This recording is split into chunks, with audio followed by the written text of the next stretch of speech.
बच्चों, सबसे पहले गोकुल सिंह स्मारक महाविद्यालय सोनावा प्रतापगढ़ की ऑनलाइन क्लासेस में मैं अपने सभी बच्चों के साथ लिए चल रहा हूं। आप सभी बच्चों का तहे दिल से स्वागत है, अभिनंदन है, मोस्ट वेलकम है। बच्चों, मैं आपको बता दूं, आज 21 जून है और 21 जून को याद रखिएगा बच्चों कि योग दिवस भी है। ये कभी कभी आपके यूपी टेट की परीक्षा में या जीके में भी कभी कभी आपसे ये प्रश्न पूछ लेते हैं, योग दिवस कब मनाया जाता है। 21 जून दिन सोमवार को योगा दिवस पर मैं आपको लिए चल रहा हूं बच्चों क्लास बीएड चतुर्थ सेमेस्टर, बीएड फोर्थ सेमेस्टर की क्लास में, ऑनलाइन क्लास में सब्जेक्ट है शिक्षा में लैंगिक मुद्दे एवं मानव अधिकार। सिलेबस मैं आप सभी को बता चुका हूं, मैं आप सभी को लिखा भी चुका हूं। आज का ये आपका अध्याय 1 है, चैप्टर 1 है और ये है बच्चों concept of sex and gender, sex एवं लिंग की अवधारणा। आइए सबसे पहले हम आपको इस सब्जेक्ट में यानी शिक्षा में लैंगिक मुद्दे एवं मानव अधिकार नामक विषय में मैं शुरुआत कर रहा हूं। सबसे पहले सेक्स एवं लिंग की अवधारणा,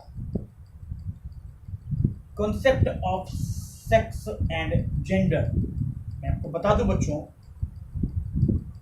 ध्यान दीजिएगा मेरी बात। जेंडर एवं सेक्स यानी सेक्स एवं लिंग दो एक ऐसे शब्द हैं जिनका परस्पर एक दूसरे के लिए प्रयोग किया जाता है। यद्यपि इन दोनों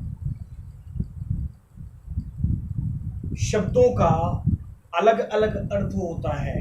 ये जो दो शब्द हैं ना, सेक्स और लिंग, जेंडर एंड सेक्स, ये दो अलग अलग शब्द हैं और ये एक दूसरे के साथ प्रयोग किया जाता है और इन दोनों का, सेक्स और लिंग का भी अलग अलग अर्थ होता है। मैं आपको बता दूं, सन 1960 में, याद रखिएगा मेरी बात,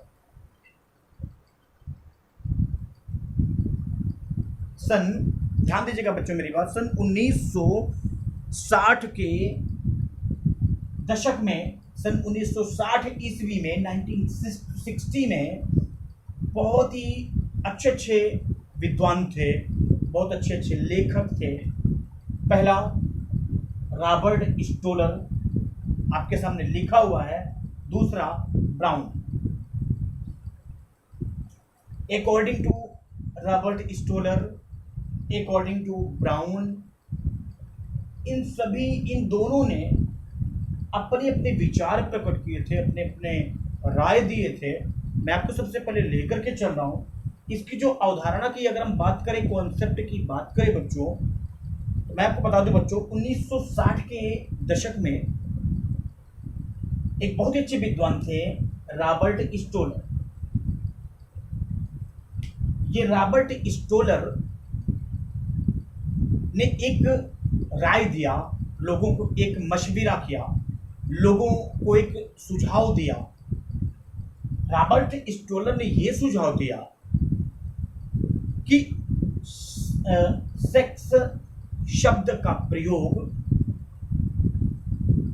पुरुष एवं महिलाओं के बीच, ध्यान से सुनिएगा बच्चों, रॉबर्ट स्टोलर की जो राय थी, जो मत थी, रॉबर्ट स्टोलर ने ये कहा था कि सेक्स शब्द का प्रयोग एक पुरुष और एक महिला, उन दोनों के बीच शारीरिक अंतर को बताने के लिए, संदर्भित करने के लिए, दिखाने के लिए किया जाना चाहिए। ये कहा था रॉबर्ट स्टोलर ने। कब कहा था? 1960 ईस्वी में। और महिला सेक्स या पुरुष सेक्स, वुमेन सेक्स और मैन सेक्स, महिला सेक्स या पुरुष सेक्स जैसे शब्द एक जैविक जो पहलू है इसका, मैं आपको बता रहा हूं बच्चों, महिला सेक्स या पुरुष सेक्स शब्द जैसे जैविक पहलू के रूप में ये दोनों को संदर्भित करते हैं।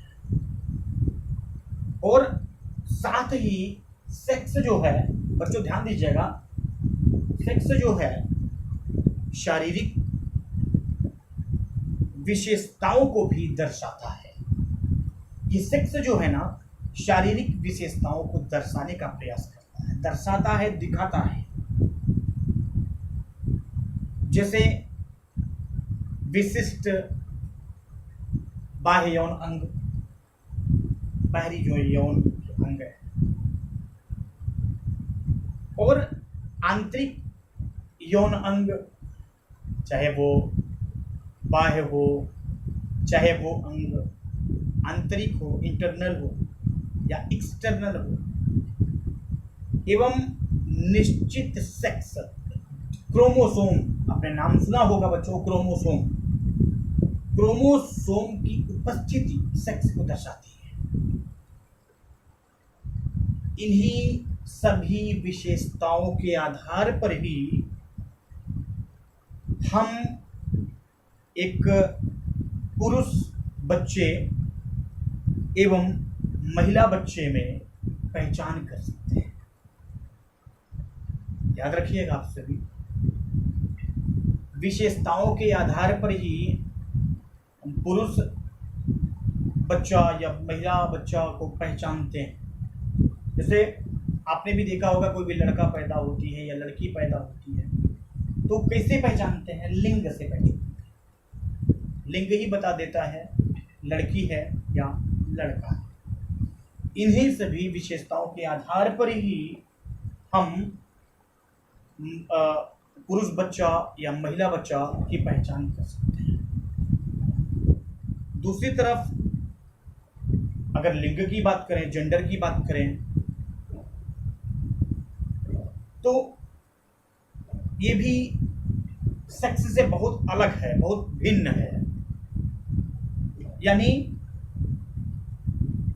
एक बहुत ही अच्छे रॉबर्ट स्टोलर ने 1960 के दशक में जो अपनी परिभाषा दिया था, उस परिभाषा के बाद मैं आपको बता दूं बच्चों, ब्राउन ने भी अपनी अलग राय दिया था। ब्राउन ने भी अपनी एक राय दिया था। ब्राउन, अकॉर्डिंग टू ब्राउन, अगर हम ब्राउन की बात करें बच्चों, तो आप देख रहे होंगे, आपके सामने लिखा होगा बच्चों, ब्राउन के अनुसार।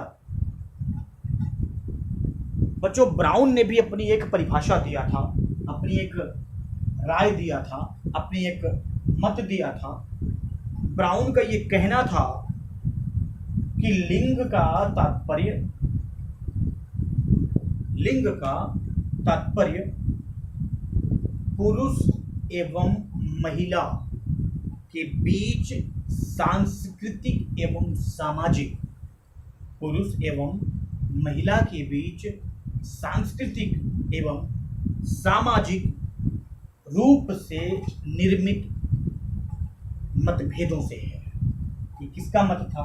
ब्राउन का। ये उस तरीके को संदर्भित करते हैं, ये वो तरीके को बताते हैं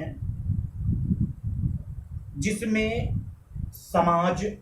समाजीकरण के माध्यम से दो लिंग को भिन्न भिन्न तरीके से व्यवहार करने के लिए प्रोत्साहित करता है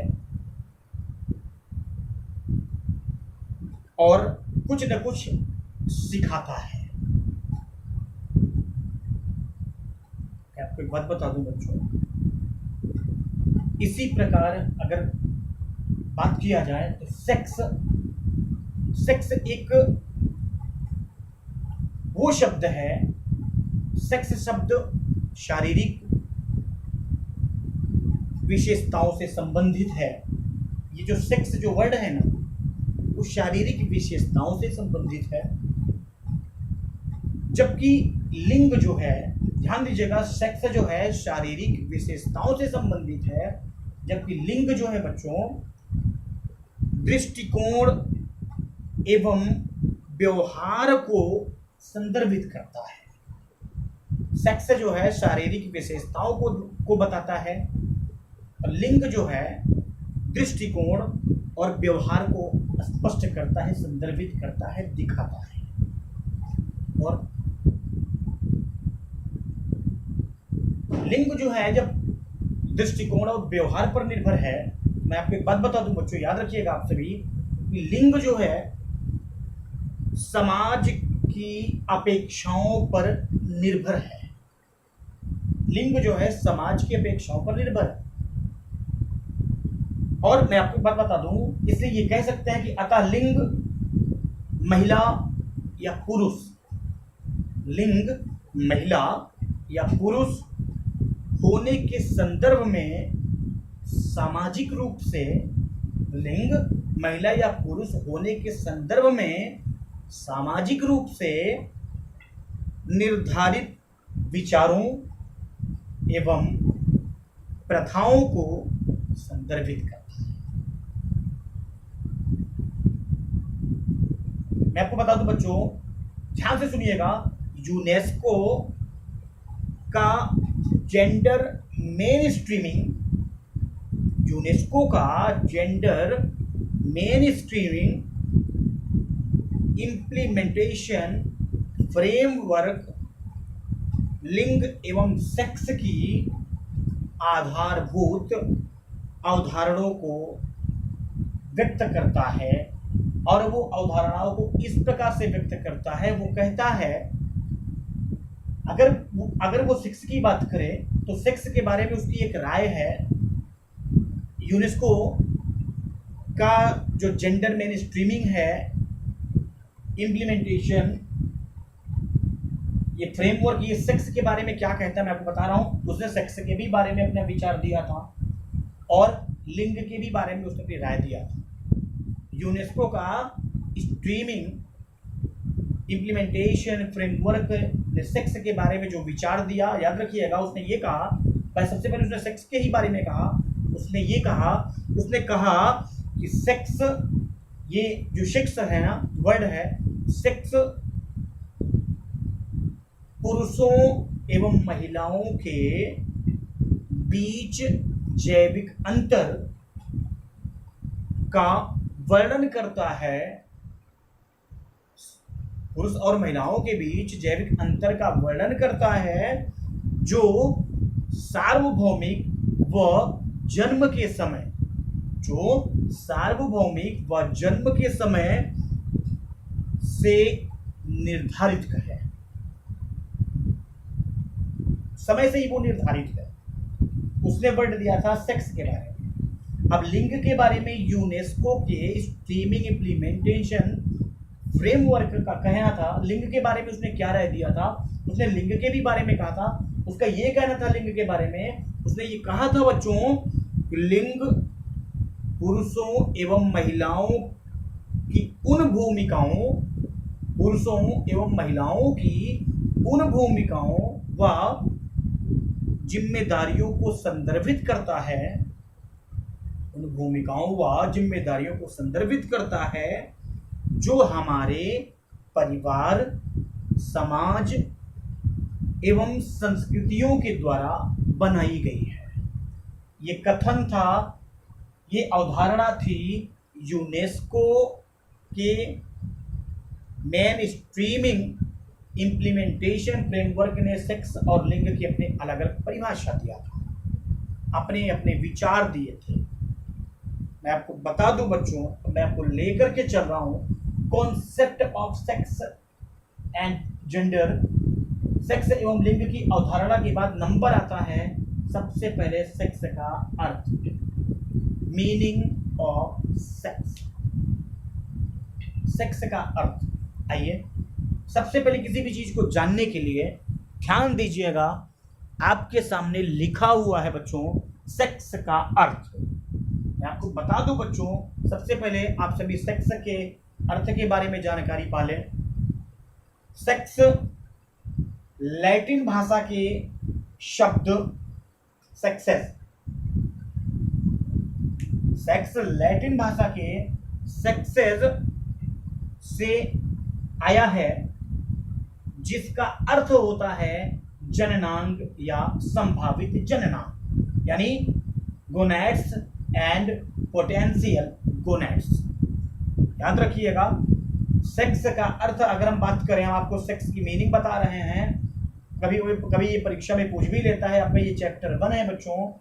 सेक्स शब्द लैटिन भाषा के सेक्सस से आया है, जिसका अर्थ होता है जननांग या संभावित जननांग, जिसको गोनैड्स या पोटेंशियल गोनैड्स के नाम से जानते हैं।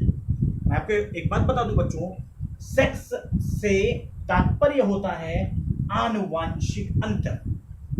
आपके सामने लिखा हुआ है सेक्स से तात्पर्य होता है आनुवांशिक अंतर, यानी मैं आपको बता दूं मनुष्यों, बच्चों याद रखिएगा आप सभी, मनुष्यों में जैविक सेक्स, जैविक सेक्स मतलब आपके सामने ये भी लिखा हुआ है, मैं आपको बता दूं मनुष्यों में जैविक सेक्स जन्म के आधार पर बाह्य जननांग अंग, आंतरिक अंग, गुणसूत्र एवं जननेंद्रिय, आपके सामने लिखा हुआ देख लीजिएगा, बाह्य जननांग,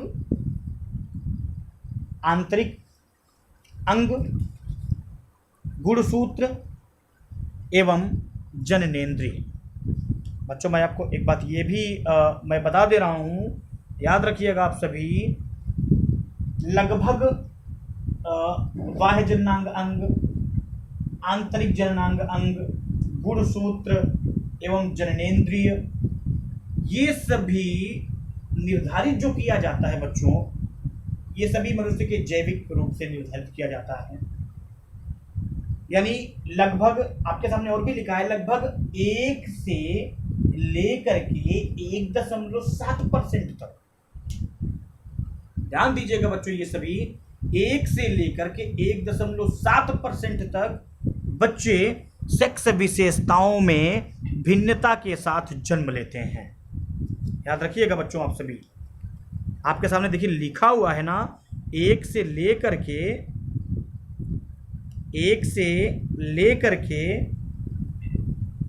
1.7% सेक्स विशेषताओं में भिन्नता के साथ, 1 से लेकर के 1.7% बच्चे, मैं आपको बता दूं,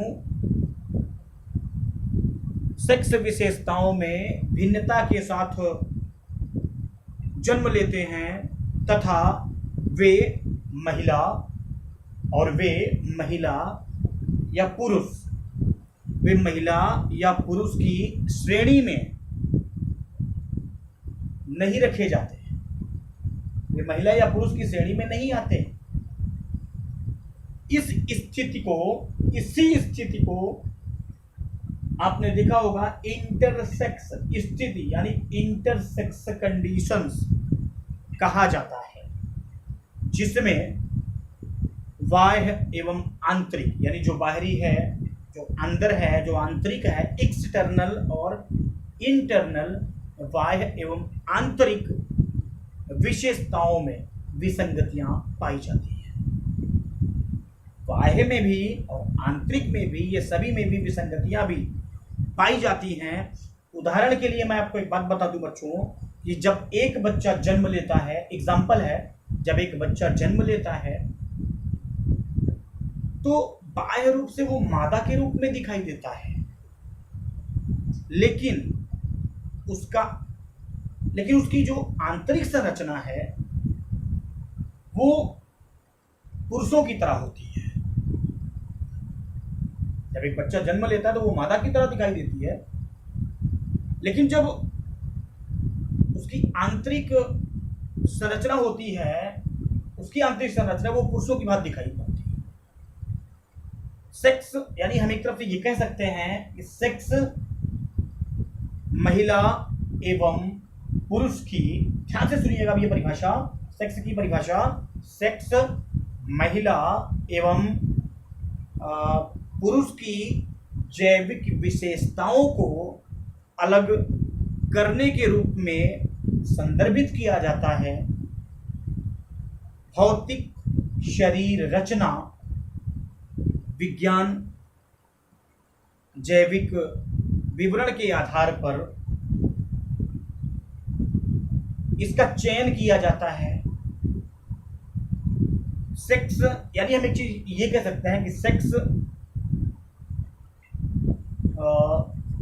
हम एक तरफ से आपको ये भी बता दें कि सेक्स जननांग, चेहरे के बाल, ध्यान से सुनिएगा बच्चों में, सेक्स जो जननांग होता है चेहरे के बाल, सेक्स जननांग, चेहरे के बाल, व्यक्ति की शारीरिक संरचना तथा शरीर रचना विज्ञान को दर्शाता है। ध्यान से सुनिएगा बच्चों फिर से, सेक्स जननांग, चेहरे के बाल,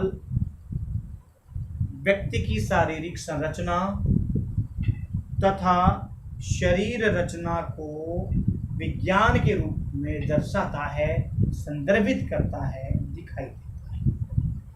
नेक्स्ट है, मैं आपको लेकर के चलूंगा लिंग का निर्धारण, यानी बच्चों डिटर्मिनेशन ऑफ सेक्स। लेकिन आज मैंने आप सभी को बीएड चतुर्थ सेमेस्टर की क्लास में सब्जेक्ट शिक्षा में लैंगिक मुद्दे एवं मानव अधिकार के इस सब्जेक्ट में चैप्टर 1 में मैंने आप सभी को बताया है कॉन्सेप्ट ऑफ लिंग एवं एंड जेंडर। इसमें दो विद्वान थे, रॉबर्ट स्टोलर और ब्राउन। रॉबर्ट स्टोलर ने 1960 में अपनी राय दिया, ठीक है, ब्राउन ने अपनी अलग परिभाषा दी। सेक्स का अर्थ मैंने आप सभी को बताया कि सेक्स लैटिन भाषा के सेक्सस से बना है, जिसका अर्थ होता है जननांग या संभावित जननांग, यानी gonads and potential gonads. Sex से तात्पर्य होता है आनुवंशिक अंतर, जिसमें मनुष्य के जैविक अंतरों में बाह्य जननांग, आंतरिक जननांग, गुणसूत्र एवं जननेंद्रिय, लगभग 1 से 1.7% तक जो बच्चे हैं वो विशेषताओं में भिन्नता के साथ विभिन्नता के साथ जन्म लेते हैं। और इंटरसेक्स की स्थिति भी, इंटरसेक्स कंडीशन से भी आपको मैंने भी बताया है। और कल का मेरा जो नेक्स्ट टर्म का मेरा जब भी टॉपिक होगा, मंडे को ही है मेरा जब भी टॉपिक होगा, वो रहेगा डिटर्मिनेशन ऑफ सेक्स, यानी लिंग का निर्धारण। तो आज के लिए बच्चों इतना ही, आप इसको इस सभी को नोट कर लीजिएगा। आज योगा दिवस है, 21 जून है। थैंक यू बच्चों, तब तक दीजिए इजाज़त, नमस्कार। नेक्स्ट टर्म में बच्चों मेरा जो टॉपिक होगा वो होगा लिंग का निर्धारण, determination of sex. Thank you बच्चों, नमस्कार, गुड मॉर्निंग। इन सभी चीज़ों को बच्चों आप सभी नोट कर लें।